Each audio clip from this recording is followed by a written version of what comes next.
Hi കൂട്ടുകാരെ, പുതിയൊരു വീഡിയോയിലേക്ക് എല്ലാവർക്കും സ്വാഗതം. അങ്ങനെ അനന്തമാഷിൻ്റെ അടുത്തോട്ട് രഘു എത്തിയിരിക്കുകയാണ് കേട്ടോ. രഘുവിനോട് പറയാണ്, രഘു നീ കാര്യങ്ങളൊക്കെ അറിഞ്ഞില്ലേ? ഇവിടെ അനുപമയും ഇന്ദ്രനെയും അവർ കൊണ്ടുപോയിരിക്കുകയാണ്. സുശീല വന്ന് വിളിച്ചപ്പോൾ വീണ്ടും അങ്ങോട്ടേക്ക് പോയി എന്നുള്ള സത്യങ്ങളൊക്കെ വെളിപ്പെടുത്തുമ്പോൾ രഘു പറയാണ്, അമ്മാവ അതിന് പിറകിൽ ഒരു ചതിയുണ്ട്. അനുപനെ പഴയതുപോലെ ആ സ്ത്രീ ദ്രോഹിക്കാനായിരിക്കും. എന്ത് ചെയ്യാൻ, ഇന്ദ്രൻ്റെ നിലപാടല്ലേ. ഇന്ദ്രൻ അങ്ങനെ ഒരു തീരുമാനം എടുത്തെങ്കിൽ നമുക്കൊന്നും പറയാൻ പറ്റില്ല. പരമാവധി അനുമോൾ ക്ഷമിക്കും, പിന്നീട് അനുവിൻ്റെ സ്വഭാവം പുറത്തു വരും, അത് ഉറപ്പുള്ള കാര്യമാണ് എന്ന് പറയുന്നുണ്ട് കേട്ടോ. എന്നാൽ ഈ സമയം മാഷി പറയണേ, അത് മാത്രമല്ല ഞാൻ നിന്നെ വിളിച്ചത്, ഈ വീട്ടിൽ ഇനി ആരും താമസമില്ല, അപ്പോൾ എൻ്റെ മോൻ ഇങ്ങോട്ടേക്ക് വന്നോളൂ എന്ന് പറയാൻ വേണ്ടിയാണ് ഞാൻ വിളിച്ചത്. അതുമാത്രമല്ല ഇനിയിപ്പോൾ ചീരുവിനെ കൊണ്ടുപോകണമെന്ന് വിനയൻ പറയുന്നുണ്ട്. ആ സമയം ചീരുവിനെ കൊണ്ടുപോയി കഴിഞ്ഞാൽ അമ്പിളി മാത്രമേ അവിടെ തനികയുള്ളൂ, അതും കൂടി പറയാനാണ് എന്നൊക്കെ പറയുന്നു കേട്ടോ. ഈ സമയം വിനയനെ കുറിച്ച് രഘു പറയാണ്, അമ്മാവ വിനയൻ എന്ന് പറയുന്ന ആളെ അധികം അങ്ങ് വിശ്വസിക്കാൻ പറ്റില്ല. അവൻ്റെ മാറ്റം അത് എന്തിനു വേണ്ടിയുള്ള മാറ്റം എന്ന് പറയാനും പറ്റത്തില്ല. അതുകൊണ്ട് തന്നെ വിനയനെ ആര് വിശ്വസിച്ചാലും വിനയനെ വിശ്വസിക്കരുതെന്ന് പറയും കേട്ടോ. ഇത് കേട്ടോടെ തന്നെ മാഷ് പറയണത്, എനിക്കറിയാം മോനെ, പക്ഷെ ഇപ്പോഴത്തെ അവൻ്റെ മാറ്റം അത് അംഗീകരിക്കാതിരിക്കാനും പറ്റത്തില്ല എന്ന് പറയുന്നുണ്ട് കേട്ടോ. ഇതേ സമയം സോനിയാണ് അടുക്കളയിൽ പണിയെടുക്കുന്ന പ്രതിഭയാണ് കാണിക്കുന്നത്. പ്രതിഭ ഉപ്പേരി ഉണ്ടാക്കിക്കൊണ്ടിരിക്കുകയാണ്. അപ്പോൾ അത് ഉണ്ടാക്കുന്ന സമയത്ത് പ്രതിഭയ്ക്ക് നല്ല ബുദ്ധിമുട്ട്, അതായത് അത് കരിയുന്നു, അതിൻ്റെ പുക വരുന്നു, ചുമക്കുന്നു, ആ സ്മെല്ലൊക്കെ കേട്ടോ. അപ്പോൾ അത് കണ്ട് സുശീൽ വരണം, എന്താണ് നീ കാണിക്കുന്ന പ്രതിഭയെ, നിൻ്റെ മുഖത്ത് മുഖക്കുരു കൊണ്ട് നിറഞ്ഞിരിക്കുകയാണ്, ഈ സമയം വെയിലും ചൂടും പുകയും ഒന്നും കൊള്ളാൻ പാടില്ലെന്ന് ഡോക്ടർ നിന്നോട് പറഞ്ഞതല്ലേ, എന്നിട്ട് നീ അതിന് യാതൊരു ഇതും കൊടുക്കാതെ നീ നിൻ്റെ മുഖം കേടുവരുത്താനാണോ എന്ന് വെച്ച് ഡോക്ടർമാർ പലതും പറയുന്നു വെച്ച് വീട്ടിലെ ജോലികൾ നമുക്ക് ചെയ്യാതിരിക്കാൻ പറ്റത്തില്ലല്ലോ. നീ എന്തിനാ ചെയ്യാതിരിക്കണം, കാരണം നിൻ്റെ ആവശ്യമാണ്. നിൻ്റെ മുഖമല്ലേ കേടരുന്നത്, മറ്റുള്ളവരുടെ മുഖമല്ലല്ലോ കേടരുന്നത്. അപ്പോൾ അതുകൊണ്ട് നിൻ്റെ ആവശ്യമാണ്. കുറച്ച് നാൾ നീ ഒന്ന് റെസ്റ്റ് എടുക്കുക. ഞാനൊരു കാര്യം പറയട്ടെ, നീ എന്തായാലും ഈ വീട്ടിൽ കുറച്ച് നാളൊന്ന് റെസ്റ്റ് എടുത്തോ. ഇനി നിൻ്റെ വീട്ടിലോട്ട് ഈ കാരണം പറഞ്ഞു പോയിക്കോ. ഇവിടെ ആകുമ്പോൾ നിനക്ക് അതിൻ്റേതായ ബുദ്ധിമുട്ടുണ്ടാവുമല്ലോ. അത് കേട്ട ഉടനെ എനിക്ക് എനിക്കെന്ത് ബുദ്ധിമുട്ട്, മറ്റുള്ളവരോട് അത് പറഞ്ഞു കഴിഞ്ഞാൽ സോനയും അനുചേച്ചിയും ഒക്കെ എന്നെ സഹായിക്കും എന്ന് പറയട്ടോ. ഈ സമയം അനു സഹായിക്കുമായിരിക്കും, പക്ഷേ സോനയുടെ കാര്യം പറയാൻ പറ്റത്തില്ല. സോന ഇനിയിപ്പോൾ ഫാഷൻ ബ്യൂട്ടീഷ്യൻ്റെ കോഴ്സിന് പോവുകയാണെന്നാണ് സോന പറയുന്നത്. അപ്പോൾ സോന അതിന് പോയി കഴിഞ്ഞാൽ അവൾ എന്തായാലും ഉണ്ടാവില്ല. അപ്പോൾ നീ അങ്ങോട്ടേക്ക് പോയിക്കോ, അനുപമ ഇതൊക്കെ ചെയ്യുമെന്ന് പറയുന്നത് കേട്ടോ. അപ്പോൾ ഇത് കേൾക്കുമ്പോൾ ഉടനെ തന്നെ കാര്യങ്ങൾ ഏകദേശം മനസ്സിലാക്കി പ്രതിഭയ്ക്കും. അപ്പോൾ പ്രതിഭ പറയാണ്, ഞാൻ എന്തായാലും സത്യേട്ടനും കൂടി കാര്യങ്ങൾ ചോദിക്കട്ടെ എന്നിട്ടാവാമെന്ന് പറയും കേട്ടോ. ഇതേ സമയം സോനയാണ് കാണിക്കുന്നത്. ശ്യാമ എന്നിട്ട് പറയണേ, എന്തായാലും സോനെ ഇത് കൊള്ളാമല്ലോ, ബ്യൂട്ടീഷ്യൻ കോഴ്സൊക്കെ അടിപൊളിയാണ്, 1 മാസം 2 മാസമൊക്കെ കഴിഞ്ഞാൽ അത് സ്വന്തമായി ഒരു കടയിട്ട് കഴിഞ്ഞാൽ ഇന്നിപ്പോൾ നല്ല നിലവാരത്തിൽ പോകുന്നവർക്ക് ഒരു ഇതുണ്ടെങ്കിൽ അത് ബ്യൂട്ടീഷ്യനാണ്. അപ്പോൾ അതുകൊണ്ട് തന്നെ അത് ആളുകൾ എത്രയും എത്തുകയും ചെയ്യും. അപ്പോൾ അതുകൊണ്ട് നല്ല കാര്യം, എന്താ ഇപ്പോൾ ഇങ്ങനെ ഒരു തീരുമാനം എടുക്കാനെന്ന് പറയണ കേട്ടോ. അത് പിന്നെ ഞാൻ പഠിച്ചുകൊണ്ടിരിക്കുമ്പോൾ ശ്യാമേട്ട എന്നെ കല്യാണം കഴിച്ചത് കൊണ്ടല്ലേ, എന്നാൽ നിനക്ക് നിൻ്റെ അമ്മയോട് പറയുന്നില്ലേ എന്നെ പഠിപ്പിക്കണ്ട, എന്നെ കല്യാണം കഴിപ്പിക്കണ്ട, ഞാൻ പഠിച്ചോളാം എന്ന് പറയുന്നില്ലേ. ഇപ്പോൾ പെട്ടെന്നൊരു ഇതിനുള്ളൊരു പിന്മാറ്റം, നിൻ്റെ അമ്മയുടെ ഈ മാറ്റം അത് നല്ലൊരു മാറ്റമായി എനിക്ക് തോന്നുന്നില്ല. അത് കേട്ട ഉടനെ പറയണേ, അമ്മക്ക് നല്ല കാര്യത്തിന് വേണ്ടി അമ്മ പറയുന്നത്, ഈ പറയുന്ന പോലെ ആ ഒരു ട്രാവൽസിൽ നിന്ന് ഈ ശ്യാമേട്ടനൊന്നും തന്നെ കിട്ടത്തില്ല എന്നൊക്കെ ഇങ്ങനെ പറയുമ്പോൾ ശ്യാം പറയുന്നത് അത് കാര്യമാണ്, ഞാനൊരു IT കമ്പനിയിലോട്ട് ജോലി നോക്കുന്നുണ്ട്, എന്തായാലും ഇപ്പം അടുത്ത് എനിക്ക് നല്ലൊരു ജോലി കിട്ടും എന്നുള്ളത് ഉറപ്പാണ്. അപ്പോൾ സോന പറയണത് അതൊന്നും വേണ്ട, ജോലിയൊന്നും നമുക്ക് വേണ്ട, നമുക്ക് ജോലിയൊന്നും ആവശ്യമില്ല, കാരണം ഈ പറയുന്ന IT കമ്പനിയിലോട്ട് പോയി കഴിഞ്ഞാൽ കോഴിക്കോട്, കൊച്ചി, മറ്റുള്ള സ്ഥലങ്ങളിലോട്ട് ശ്യാമേട്ടനും എന്തായാലും ഞാൻ വിടില്ല, ഇനി എനിക്കൊരു പരീക്ഷണത്തിന് വയ്യാന്നൊക്കെ പറയണം. അതുകൊണ്ട് അമ്മ ഇത് നമ്മുടെ നല്ലതിന് വേണ്ടിയിട്ടാണ് പറഞ്ഞത്, അമ്മയുടെ മനസ്സിലൊരു കള്ളവും ഇല്ല എന്ന് പറയുന്നത്. ഇത് കേൾക്കുന്ന ശ്യാം പറയണത് എനിക്കത് തോന്നുന്നില്ല, അങ്ങനെയാണെങ്കിൽ നിൻ്റെ അമ്മ കല്യാണം കഴിക്കുന്നതിന് മുന്നേ തന്നെ എനിക്ക് ഇഷ്ടപ്പെട്ട ഈ കാര്യത്തിന് നിൻ്റെ അമ്മ സപ്പോർട്ട് ചെയ്യണ്ടേ. അപ്പോൾ അത് ചെയ്യാത്തത് എന്തെന്ന് ചോദിക്കും. അതിനെങ്ങനെ ശ്യാമേട്ടൻ വലിയ പണക്കാരനാണ്, അവിടെ അതുണ്ട് ഇതുണ്ട് അത്രയും ആസ്തി ഉണ്ടെന്നൊക്കെ പറഞ്ഞ് വന്നു കഴിഞ്ഞാൽ ഏതൊരാളും അതിനിങ്ങനെയൊക്കെ തന്നെയല്ലേ ചെയ്യുക. അതാണ് എൻ്റെ അമ്മ ചെയ്തതെന്ന് പറയണം. എന്തായാലും അതിനുള്ള പണമൊക്കെ വേണ്ടേ സോനെ, ഇപ്പോൾ ഇടപെടുന്നതിന് ഓരോ കാര്യങ്ങൾ പറഞ്ഞു വന്നാൽ അതിനുള്ള പണമൊക്കെ എവിടുന്ന. അപ്പോൾ ഉടൻ തന്നെ ഇന്ദ്രേട്ടന് ചെയ്തു തരുന്ന അമ്മ പറഞ്ഞത്, ഇത് വെച്ച് ഇന്ദ്രേട്ടനെ ഈടെടുക്കുന്നത് മുതലാക്കുന്നത് ഒന്നും ശരിയായ കാര്യമല്ല. ഇത്രയും കാലം ഇന്ദ്രേട്ടൻ്റെ ചെലവിലാണ് നമ്മൾ ജീവിച്ചത്, ഇനിയും ഇന്ദ്രേട്ടനെ ഇത് വെച്ച് ചൂഷണം ചെയ്യുക എന്ന് പറഞ്ഞാൽ ശരിയല്ല. ഇന്ദ്രേട്ടൻ അമ്മക്ക് കടപ്പെട്ട ആളാണെന്നുള്ള ആ ലെവലല്ല ഇന്ദ്രേട്ടൻ ഇപ്പോൾ പെരുമാറുന്നത്. ഇന്ദ്രേട്ടൻ്റെ നല്ല മനസ്സ് എന്ന് വെച്ചിട്ട് നീ അത് മുതലെടുക്കാൻ നിൽക്കരുത്, അതിനോട് എനിക്ക് അത്ര നല്ലൊരു അഭിപ്രായം തോന്നുന്നില്ല എന്നൊക്കെ ശ്യാമു പറയണം. എന്തായാലും നല്ലൊരു കാര്യമില്ലേ, നമുക്കത് ചെയ്യാം, നിൻ്റെ ഇഷ്ടം അതുപോലെ ആവട്ടെ എന്നും പറയണേട്ടാ.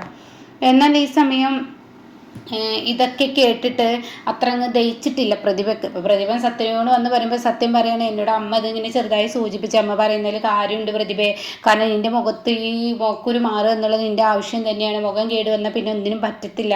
അപ്പോൾ അതുകൊണ്ട് അത് ആ ചൂടും വെയിലൊക്കെ കൊള്ളാതെ എൻ്റെ വീട്ടിൽ കുറച്ച് ദിവസം നിൽക്കുന്നത് നല്ലത് തന്നെയാണ്.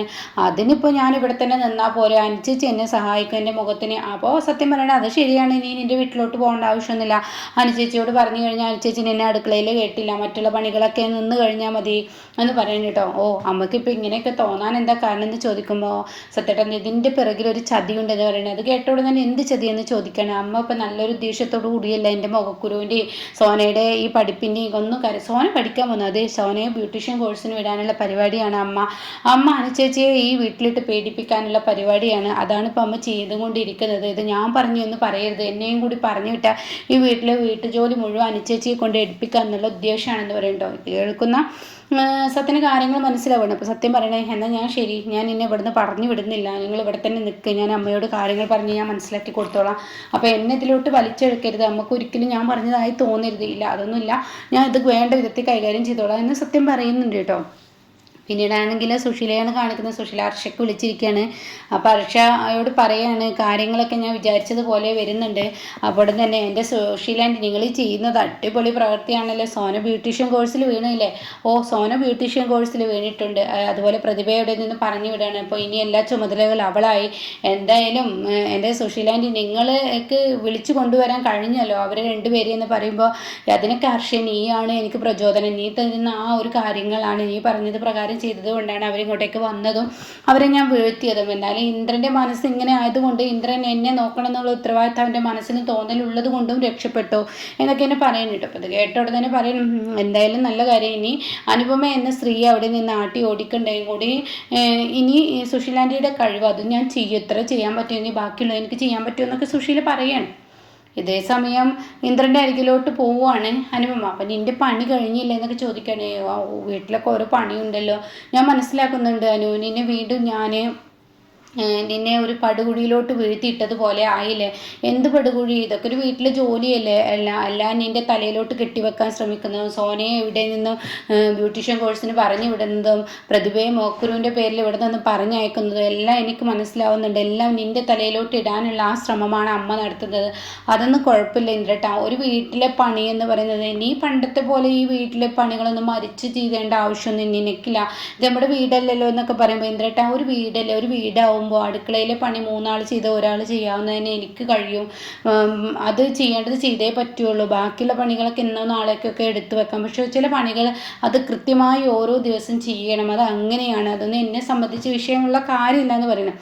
അപ്പോൾ അനു, നീ പഴയതുപോലെ ആ ഒരു പടുകുഴിയിലോട്ടാണ് ഇപ്പോൾ ഞാൻ കാരണം ഇനി ദുരിതങ്ങളാണ് അനുഭവിക്കാൻ പോകുന്നതെന്നൊക്കെ പറയുമ്പോൾ, ഇല്ല, എൻ്റെ ഇന്ദ്രേട്ടന് വേണ്ടി ഞാൻ എന്തും സഹായിക്കും, ഇന്ദ്രേട്ടൻ്റെ മാനസിക നില തെറ്റരുത്, അതാണ് എൻ്റെ ആവശ്യം എന്നൊക്കെ പറയുമ്പോൾ, എൻ്റെ അനു, ഞാൻ അമ്മ അപ്പം അങ്ങനെ പറഞ്ഞപ്പോൾ അപ്പോൾ പെട്ടെന്ന് എനിക്കൊരു മറുപടി പറയാൻ കഴിഞ്ഞില്ല, അതുകൊണ്ട് ഞാൻ ഇങ്ങോട്ടേക്ക് വന്നു എന്നുള്ളത് സത്യം തന്നെയാണ്. പക്ഷേ ഞാനൊരിക്കലും നിന്നെ പടുകുഴിയിലോട്ട് വിട്ടിട്ട് ഞാൻ അങ്ങനെ ജീവിക്കുന്നില്ല. അവരെന്നെ നോക്കി എന്നുള്ളത് സത്യം തന്നെയാണ്. വളർത്തിയത് അവർ നല്ലൊരു കാര്യം തന്നെയാണ്. പക്ഷേ വളർത്തിയതിൻ്റെ ഉത്തരവാദിത്തം വെച്ച് നിന്നെ ഭരിക്കാനും നിന്നെ ഈ വീട്ടിലോട്ട് കഷ്ടപ്പെടുത്താനും അനുവദിക്കില്ല. അപ്പോൾ ആ വളർത്തിയ കണക്ക് പറയുമ്പോൾ ഞാൻ അങ്ങോട്ട് ചെയ്ത കണക്ക് ഓരോന്നായി എണ്ണി അവരുടെ മുന്നിൽ പറയുന്ന ഒരു അവസ്ഥ അവർ ഉണ്ടാക്കാൻ ഞാൻ മതി, ഉണ്ടാക്കും എന്നിങ്ങനെ പറയണം. ഇത് കേൾക്കുന്ന അനുഭവം പറയണേ, എന്തായാലും ഇന്ദ്രേട്ടൻ്റെ മനസ്സിൽ അങ്ങനെ ഒരു തോന്നലുണ്ടല്ലോ, അത് മതി, അങ്ങനെ ഒരു തോന്നലുണ്ടാവും, ഞാൻ ആ കണക്ക് തിരിച്ച് ചോദിക്കുമെന്നൊരു തോന്നലുണ്ടായാൽ മതി എന്നൊക്കെ അനുപമയും പറയണം. ഇതേ സമയം മാഷിനെയാണ് കാണിക്കുന്നത്. അമ്പിളിയും ചീരും പുറത്തിരിക്കുകയാണ്. അമ്പിളി ചേച്ചി എന്താ കാണിക്കുന്നത് എന്നൊക്കെ മാഷും വിനയനും കൂടി കയറി വരുന്നു കേട്ടോ. വിനയൻ്റെ വണ്ടി കണ്ട പാടെ ചീരു പറയുന്നുണ്ട്, ചീരുവിനോട് പറയുന്നുണ്ട് അമ്പിളി വിനയനാണല്ലോ എന്ന് പറയുന്നത്. ആ സമയമാണ് അങ്ങോട്ടേക്ക് മാഷ് കയറി വരുന്നത് കേട്ടോ. അപ്പോൾ മാഷിനെ കണ്ട ഉടൻ തന്നെ ചിരി ചോദിക്കുകയാണ്, എവിടുന്ന് കിട്ടിയ അച്ഛനെ എന്ന് ചോദിക്കുകയാണ്. ഞാനും അച്ഛനും കൂടിയിട്ട് നമ്മുടെ കടയുടെ ഉദ്ഘാടനത്തിന് വേണ്ടിയിട്ട് ആ ഒരു ദിവസം കുറിക്കാൻ ജോത്സ്യൻ്റെ അരികിലോട്ട് പോയതാണ് എന്നൊക്കെ പറയാണ്. അപ്പോൾ ഈ സമയം ചിരി ചോദിക്കണം, മക്കളെ കൊണ്ടുവരായിരുന്നില്ലേ? ഞാനതിന് വീട്ടിൽ പോയില്ല, അച്ഛനെ വഴിയിൽ വെച്ച് കണ്ടതാണ്, അപ്പോൾ അങ്ങനെ ഞങ്ങൾ അങ്ങോട്ടേക്ക് പോയി എന്നൊക്കെ ഇങ്ങനെ പറയാണ്. ഇതേസമയം നല്ലൊരു ദിവസം കുറിച്ച് ചീരു. മാത്രമല്ല നമ്മളെ കുഞ്ഞ് ജനിച്ചത് മുതൽ നമുക്ക് വെച്ചൊരു കയറ്റമാണെന്നാണ് പറയുന്നത് ജ്യോത്സ്യൻ എന്ന് പറയും കേട്ടോ. വേണമെങ്കിൽ നിൻ്റെ അച്ഛനോട് ചോദിച്ചു നോക്കുക എന്നൊക്കെ പറയണം. അപ്പോൾ ആ സമയം ചീരു പറയണത് അത് ഞാൻ നിഷേധിക്കുന്നില്ല. കുഞ്ഞ് ജനിച്ചതിന് ശേഷം പല മാറ്റങ്ങളും ഉണ്ടായേക്കാം. പക്ഷെ ഒരു മനുഷ്യൻ മാറുന്നത് കുഞ്ഞ് ജനിച്ചതിന് ശേഷമല്ല. ആ മനുഷ്യന് തോന്നണം അത് മാറണം എന്നുള്ളത്. ആ മനുഷ്യന് തോന്നണം എന്നൊക്കെ ഇങ്ങനെ പറയണം. അങ്ങനെ ഈ സമയം ഈ വാക്കുകളൊക്കെ കേൾക്കുമ്പോൾ ഉടൻ തന്നെ അവിടെ എൻ്റെ മാഷ് പറയാണ്, എന്തായാലും അത് തന്നെയാണ് വിനയന് മാറണമെന്ന് വിനയന് തോന്നണം എന്നൊക്കെ എന്നെ പറയാണ്. അങ്ങനെ ഈ സമയം ഉടൻ തന്നെ പറയാണ്, എന്തായാലും എൻ്റെ കുഞ്ഞ് ജനിച്ചതിന് ശേഷം എനിക്ക് വെച്ചൊരു കയറ്റാണ്. അപ്പോൾ ഇന്ന ദിവസത്തേക്ക് ചീരു ഞാൻ ഡേറ്റൊക്കെ ഉറപ്പിച്ചിട്ടുണ്ട് എന്നൊക്കെ പറഞ്ഞിട്ട് ചീരുവിനെ പതിയെ കയ്യിലെടുക്കാൻ ശ്രമിക്കുന്ന ആ ഒരു രംഗമാണ് കേട്ടോ. അപ്പോൾ ഇങ്ങനെയൊക്കെയുള്ളൊരു എപ്പിസോഡാണ് ഇപ്പോൾ വന്നിരിക്കുന്നത്. ഇതിനിടയ്ക്ക് ഇന്ദ്രൻ അനുവിനോട് പറയുന്നുണ്ട്, ഒരിക്കലും ഞാൻ ഇനി ആർക്കും വിട്ടുകൊടുക്കില്ല, ഇനി ഒരു ദുരിതം അനുഭവിക്കാൻ ഞാൻ സമ്മതിക്കില്ല എന്ന് ഇന്ദ്രൻ പറയുന്നുണ്ട് കേട്ടോ.